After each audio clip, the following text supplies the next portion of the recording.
Episode number 63.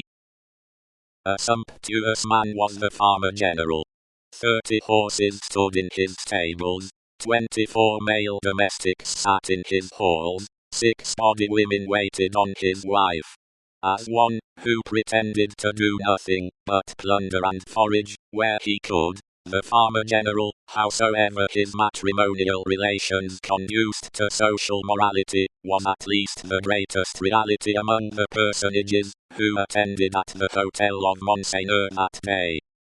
For the rooms, though a beautiful scene to look at, and adorned with every device of decoration that the taste and skill of the time could achieve, were, in truth, not a sound business, considered with any reference to the scarecrows in the rags and nightcaps elsewhere, and not so far off, either, but that the watching towers of Notre Dame, almost equidistant from the two extremes, could see them both. They would have been an exceedingly uncomfortable business, if that could have been anybody's business, at the house of Monseigneur. Military officers destitute of military knowledge, naval officers with no idea of a ship, civil officers without a notion of affairs, brazen ecclesiastics, of the worst worldly, with sensual eyes, loose tongues, and looser lives, all totally unfit for their several callings,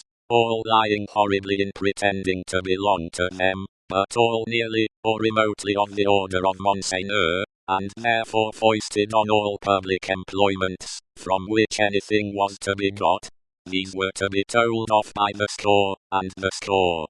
People not immediately connected with Monseigneur, or the state, yet equally unconnected with anything that was real, or with lives passed in travelling by any straight road to any true earthly end, were no less abundant. Doctors who made great fortunes out of dainty remedies for imaginary disorders that never existed, smiled upon their courtly patients in the antechambers of Monseigneur. Projectors who had discovered every kind of remedy for the little evils with which the state was touched, except the remedy of setting to work in earnest to root out a single sin, poured their distracting babble into any ears they could lay hold of, at the reception of Monseigneur.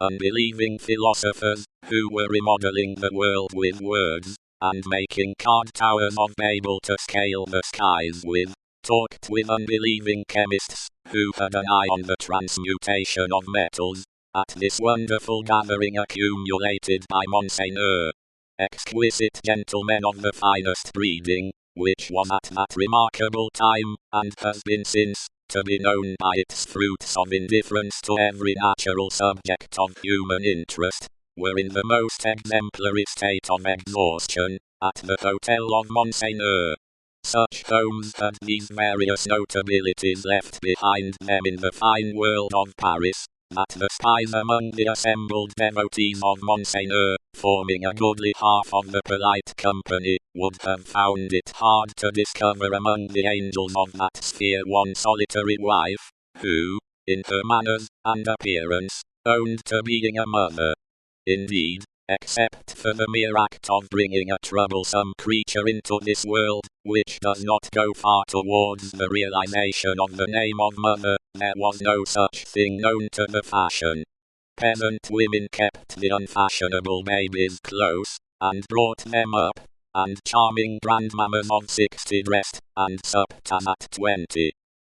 The leprosy of unreality disfigured every human creature in attendance upon Monseigneur. In the outermost room were half a dozen exceptional people, who had had, for a few years, some vague misgiving in them that things in general were going rather wrong. As a promising way of setting them right, half of the half-dozen had become members of a fantastic sect of convulsionists, and were even then considering within themselves whether they should foam, rage, roar, and turn cataleptic on the spot, thereby setting up a highly intelligible finger-post to the future, for Monseigneur's guidance. Besides these dervishes, were other 3, who had rushed into another sect, which mended matters with a jargon about the center of truth.